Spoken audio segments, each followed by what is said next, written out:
Hello friends, this is doctor Neelam Avtar Singh, homeopathy consultant. आज हम बात करेंगे ओबेसिटी की, मोटापे की। एवरीवन नोज़ मोटापा जब आपका बॉडी वेट बढ़ जाता है तो उसको मोटापा कहते हैं। मेडिकल लैंग्वेज में एक्सेस बॉडी फैट को ओबेसिटी बोलते हैं, जिसकी वजह से बहुत सारी और प्रॉब्लम्स आती हैं। तो आज हम इस वीडियो में डिस्कस करेंगे मोटापा क्या होता है, इसको कैसे मेजर कर सकते हैं, कैसे आपको पता चले कि आप में मोटापा है और इसके क्या कारण है, इसकी वजह से क्या क्या प्रॉब्लम्स हो सकती हैं और हम इसको कैसे दूर करेंगे। सबसे पहली बात कि मोटापा होता क्या है। Excess body fat is known as obesity. Body में ज़्यादा फैट का जमा हो जाना, ज़्यादा फैट जम जाना बॉडी में, उसको मोटापा बोलते हैं। कैसे होता है? हम एक्सेस में खाते हैं, एक्सरसाइज नहीं करते। हम फैट्स एंड कार्ब्स ज़्यादा खाते हैं, चलते फिरते कम है। हम जंक फूड ज़्यादा खाते हैं, एक्सरसाइज बिल्कुल नहीं करते। जब हम ज़्यादा कैलोरीज खाते हैं लेकिन बर्न उतनी ज़्यादा कैलोरीज नहीं करते। आजकल के टाइम में बहुत ज़्यादा ये प्रॉब्लम है कि हम लोग ज़्यादा खाते हैं लेकिन एक्सरसाइज नहीं करते। अब हम बात करेंगे कि इसको मेजर कैसे करेंगे, आपको पता कैसे चले कि आपको मोटापा हो गया है। मेजर करने का एक तरीका है जिससे हम मेजर कर सकते हैं कि आपकी बॉडी में कितनी मोटापा कितना ज़्यादा है। इसको बोलते हैं BMI, बॉडी मास इंडेक्स। ये एक बहुत सिंपल सा एक तरीका है। आपकी हाइट और वेट के हिसाब से इसको मेजर किया जाता है। BMI में आपका weight in kilograms is divided by आपकी हाइट इन मीटर्स स्क्वायर। जैसे आपका सपोज करो वेट 60 किलोग्राम्स है और आपकी हाइट है 5 फीट एंड 3 इंचेस, तो हम इसको मीटर्स में कन्वर्ट करेंगे। This will come as 1.61 metres. 1.61 metres को स्क्वायर करेंगे और 60 को, आपके वेट को डिवाइड करेंगे by square of your height in metres. ये निकल के आएगा 23.1। तो जो हमारा एवरेज नॉर्मल BMI होता है दैट इज़ फ्रॉम 18.5 टू 25। यहाँ पे आया 23.1। इसका मतलब है कि आपका बॉडी वेट बिल्कुल ठीक है। लेकिन अगर 18.5 से कम है BMI तो यू आर अंडर वेट। लेकिन अगर 25 से ज़्यादा है BMI तो आपको ओवर वेट हो। लेकिन अगर ये 30 से बढ़ जाता है, BMI इज़ मोर देन 30, तो आप ओबीस हो, आपको ओबेसिटी की प्रॉब्लम है, तो आप में मोटापा है। वैसे जब हम कॉलेज में पढ़ा करते थे तो there was a simple formula कि जितनी आपकी हाइट इन फीट है, जैसे सपोज करो 5'3" है आपकी हाइट, तो उसको 12 से मल्टीप्लाई करते हैं 5 फीट को, और 12 5s आर 60 एंड +3 जो आपके इंचेस में आता है 5.3 है, तो 63 should be your ideal weight. Ideal weight से 2 किलो ऊपर या 2 किलो नीचे वो बिल्कुल नॉर्मल होता है। This is the way to measure your obesity कि आप में कितना मोटापा है। अब हम बात करेंगे इसके क्या क्या कारण हैं, ओबेसिटी क्यों होती है। बहुत सारे कारण हैं। जो हम ज़्यादा फूड खाते हैं और एक्सरसाइज नहीं करते वो तो एक बेसिक चीज़ होती है, लेकिन बहुत सारे लोग होते हैं जिनमें मोटापा शुरू से ही बहुत ज़्यादा होता है, चाहे कम खाएं फिर भी उनमें मोटापा बहुत ज़्यादा होता है। So number 1 factor is heredity. कई लोगों की फैमिलीज़ में ही मोटापे की प्रॉब्लम होती है, तो हेरिडिटी एंड उनके जेनेटिक्स ऐसे हैं कि उनमें मोटापा आएगा ही आएगा। सो फर्स्ट रीज़न तो ये बनता है। दूसरी बात है कि कई ऐसी तरह की बीमारियां हैं जिनकी वजह से आपको मोटापा हो सकता है। जैसे सबसे पहले और सबसे मेजर प्रॉब्लम जो है दैट इज़ हाइपोथायराइड।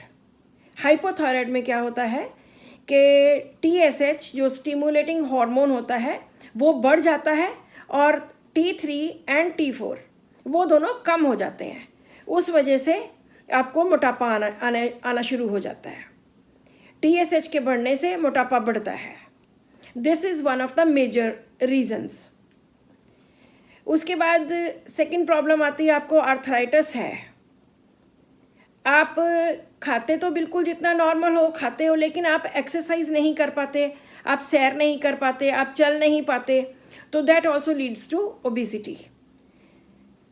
अगर आपको घुटनों में दर्द है, पैरों में दर्द है, सो ये भी एक बहुत बड़ा रीज़न है। कुछ मेंटल रीजंस होते हैं, जैसे एक पेशेंट है, उसको डिप्रेशन हो गया due to some reason, depression से वो सफ़र कर रहा है, तो डिप्रेशन के मरीज़ों में भूख बहुत लगती है। ये बहुत बार देखा गया है। दे कीप ऑन ईटिंग, वो खाई जा रहे हैं, थोड़ी थोड़ी देर बाद कुछ ना कुछ खाई जा रहे हैं। कोई बाहर नहीं जाना, कोई एक्सरसाइज नहीं करनी, कहीं घूमना फिरना नहीं है, डिप्रेस होके सैड होके वो अंदर कमरे में बैठे हैं और खाई जा रहे हैं। उससे भी मोटापा इंक्रीज़ होता है। उसके बाद बात आती है मीनोपॉज की। जब मीनोपॉज की स्टेज वेमेन में आती है, तो उस स्टेज पे भी बहुत सारी फीमेल्स में ओबेसिटी देखने को मिलती है। वो भी बहुत ज़्यादा ओबीस हो जाती हैं। जैसे जैसे आपकी एज बढ़ती है, वैसे वैसे आपकी मूवमेंट्स कम हो जाती हैं, आप चलना फिरना कम कर देते हो। मूवमेंट्स कम होने की वजह से भी ओबेसिटी इंक्रीज होती है। एक और कारण है अच्छे ढंग से सो नहीं पाना। अगर आप ठीक तरह से सो नहीं पाते, आपको नींद प्रॉपर नहीं आती, या साउंड स्लीप नहीं है, या डिस्टर्ब स्लीप है, तो ये भी एक रीज़न है ओबेसिटी का। बहुत पेशेंट्स को प्रेगनेंसी में ओबेसिटी हो जाती है, बहुत मोटापा आ जाता है, लेकिन जब डिलीवरी के बाद बेबी भी हो जाए तो भी उनका मोटापा ठीक नहीं होता, क्योंकि उसमें भी diet and exercise plays a big role. वो ज़्यादा देर बैठे रहते हैं या ज़्यादा देर एक्सरसाइज नहीं करते, तो this is also one of the reason कि आपको मोटापा हो जाता है। एक और बहुत इम्पॉर्टेंट कारण है इसका PCOD या PCOS, जिसमें बॉडी के हॉर्मोन्स डिस्टर्ब हो जाते हैं और उस वजह से आप में मोटापा आ जाता है। अगर आपको मोटापा हो गया है तो इससे क्या क्या प्रॉब्लम्स और आ सकती हैं। बेसिकली मोटापा इटसेल्फ एक बीमारी ही नहीं, बल्कि इससे और भी बहुत सारी प्रॉब्लम्स आती हैं। जैसे जब हमारी बॉडी में एक्सेस फैट जमा होने लग जाता है, तो ये बॉडी में आर्टरीज में भी जमा होने लग जाता है। इससे कोरोनरी हार्ट डिजीज़ हो सकती है, हाई ब्लड प्रेशर हो सकता है, ब्लड प्रेशर बढ़ सकता है, और कार्डियक फेलियर हो सकता है अगर बहुत ज़्यादा मोटापा है, क्योंकि सारी अगर आर्टरीज ब्लॉक हो जाएंगी तो ऑफ कोर्स उससे हार्ट पे प्रेशर ज़्यादा पड़ेगा। और हाई फैट होने की वजह से बॉडी में कोलेस्ट्रॉल भी बहुत ज़्यादा बढ़ जाता है, which is not a good thing. तो इससे और भी प्रॉब्लम्स होती हैं, लाइक अगर ब्रेन में कोई प्रॉब्लम हो गई, ज़्यादा फैट जमा हो गया, तो स्ट्रोक भी हो सकता है, पैरालिटिक हो सकते हैं आप। सो मोटापा अकेली एक बीमारी नहीं है कि चलो मोटापा है कोई बात नहीं आप डील कर लोगे। मोटापे के साथ और भी कई प्रॉब्लम्स आ सकती हैं। इसके साथ आर्थराइटिस हो सकता है, क्योंकि आपकी टांगें, आपकी लेग्स, बॉडी जो बनी है वो कितना वेट सहने के लिए बनी है, 60 kg 70 kg जितनी भी आपका BMI है उसके अनुसार। लेकिन अगर उससे बहुत ज़्यादा आपका वेट बढ़ जाता है तो आपको आपके घुटने काम नहीं करेंगे, घुटनों में दर्द होना शुरू हो जाएगा, एंकल्स में, नीज़ में। तो ये भी एक मोटापे की बहुत बड़ी शिकायत है। बहुत सारे पेशेंट्स हमारे पास आते हैं कि हमारे से चला ही नहीं जाता, तो ऐसी कंडीशन ही मत आने दो कि चला ना जाए। आपको मोटापे की वजह से डायबिटीज़ हो सकती है, सो ये हर बॉडी के इम्पॉर्टेंट ऑर्गन पे, हार्ट पे, लिवर पे, किडनीज पे, ब्रेन पे, हर चीज़ पे असर पाता है। तो अब बात आती है कि हम इसको ठीक कैसे कर सकते हैं। पहली तो बात यह है कि क्या हम ठीक कर भी सकते हैं या नहीं कर सकते। यस, ठीक कर सकते हैं, लेकिन उसके लिए आपको प्रिपेयर होना पड़ेगा कि हमने क्या करना है और किस तरह से अपना मोटापा कम करना है। बहुत सारे पेशेंट्स आते हैं जो हमसे एक्सरसाइज और मेडिसिन और खाने पीने का सब कुछ पूछ के जाते हैं, बट एक हफ्ते में उनकी छुट्टी हो जाती है और 1-2 हफ्तों के बाद बस फिर वो कर नहीं पाते। ऐसे आपका मोटापा कम नहीं होगा। Prepare yourself first. सबसे पहले आपको तैयार होना पड़ेगा कि आपने अपना मोटापा ठीक करना है, उसके बाद आपको आप ठीक होगे। सो इसमें 2-3 चीज़ें बहुत ज़्यादा इम्पॉर्टेंट हैं। पहली बात आपकी डाइट, दूसरी बात एक्सरसाइज, और तीसरी बात जो सबसे इम्पॉर्टेंट है कि आपको कोई बेस्ट सेलेक्टेड होम्योपैथिक मेडिसिन साथ में लेनी पड़ेगी। मैं कभी भी किसी को एडवाइस नहीं करती कि कुछ ऐसे कोर्सेज करें जिनसे, जैसे स्टीरॉइड्स होते हैं या कुछ भी ऐसे कोर्सेज जिनसे एकदम आपका मोटापा 3 महीनों में 15 किलो वेट रिड्यूस करें, 4 महीनों में 20 किलो वेट रिड्यूस करें। This all is wrong. ऐसे चीज़ें करने से आपका वेट एक बार तो रिड्यूस हो जाएगा, लेकिन अगर आप मेंटेन नहीं कर पाए तो फिर ये उससे भी ज़्यादा इंक्रीज़ हो जाता है। सो मोटापे को दूर करने के लिए 3 चीज़ें बहुत ज़्यादा इम्पॉर्टेंट हैं। Very first thing is diet. कितनी कैलोरी इनटेक लेनी है, कितनी हमने कौन कौन सी चीज़ें खानी है। इसमें सबसे पहले तो हमें फ़ैट कंटेंट और कार्ब्स कम करने पड़ेंगे। फ़ैट जैसे घी, मक्खन, मलाई, ये चीज़ों में होता है, ये चीज़ें हमें रिड्यूस करनी पड़ेंगी। दूसरी बात, कार्ब्स जैसे पोटैटोज़, स्वीट पोटैटो, जिस चीज़ में मीठा होता है, चॉकलेट्स, स्वीडिश आइसक्रीम, ये चीज़ें हमें रिड्यूस करनी पड़ेंगी। कभी भी कोई भी चीज़ हम बिल्कुल बंद नहीं करते कि बिल्कुल हाथ ही ना लगाओ या बिल्कुल टोटली बंद कर दो, नहीं। रिड्यूस कर दो, 90% तक रिड्यूस कर दो, तो उसी से हमें इफ़ेक्ट्स मिल जाएंगे। प्रोटीन्स हमें नॉर्मल जो लेते हैं वो लेना चाहिए, लेकिन फैट्स एंड कार्ब्स हमारी डाइट में से बिल्कुल रिड्यूस करेंगे। इसके साथ साथ हमारे लिए ये जानना बहुत ज़रूरी है कि कौन कौन से ऐसे फूड्स हैं जिनकी वजह से मोटापा आता है, जैसे potato chips, junk food,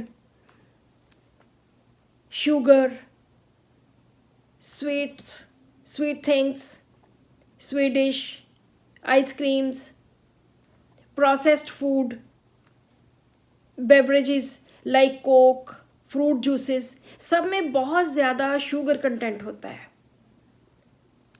artificial sweeteners. सो इन चीज़ों को अवॉइड करना बहुत ज़्यादा ज़रूरी है। उसके बाद बात आई एक्सरसाइज की। एक्सरसाइज आप जिम ज्वाइन कर सकते हो, आप सैर कर सकते हो, या घर बैठे कोई भी योगा एक्सरसाइजेस कर सकते हो, लेकिन वो भी आपको रेगुलरली करनी पड़ेंगी। अगर आप सोचते हो कि आपने वेट रिड्यूस करना है तो आपको एक्सरसाइज डेफिनेटली करनी पड़ेगी। एक्सरसाइज का मतलब ये नहीं है कि आप 2-2 घंटे सैर करने चले गए, 2-2 घंटे सैर ही करी जा रहे हो। नो, इसका भी एक प्रोसीजर है। आपको एक्सरसाइज करनी है। सबसे बेस्ट जो रिजल्ट्स मिलते हैं वॉकिंग के, तेज़ चलना है और वॉक करना है 40 to 45 मिनट्स। 45 मिनट्स वॉक करने पर आपको सबसे बेस्ट रिजल्ट्स बॉडी में मिलते हैं। अगर आप 2-2 घंटे वॉक करते रहेंगे, सुबह भी 1-1.5 घंटा कर लिया, शाम को भी कर लिया, डोंट थिंक कि आपको उससे बहुत अच्छे रिजल्ट्स मिलेंगे। रिज़ल्ट सिर्फ 40 to 45 मिनट्स एक्सरसाइज करने से सबसे बेस्ट रिज़ल्ट मिलता है। अगर ज़्यादा एक्सरसाइज करोगे तो उससे आप वीक फील करोगे और वीकनेस आप में आएगी। आप योगा कर सकते हो, वो भी 40-45 मिनट्स तक, जो उसकी बेसिक एक्सरसाइजेज हैं लाइक अनुलोम विलोम और कपालभाति, ये एक्सरसाइज। इसके साथ साथ आप अगर चाहो तो स्विमिंग कर सकते हो आप ज्वाइन। स्विमिंग में आपको 1 घंटा आप स्विमिंग करते हो तो उससे बहुत अच्छा आपका वेट रिड्यूस होता है, ख़ास करके एब्डोमेन का, जिनका पेट बहुत ज़्यादा बड़ा होता है, और थाइज़ का, ये वेट बहुत रिड्यूस होता है स्विमिंग करने से। सो ये एक्सरसाइज करनी है।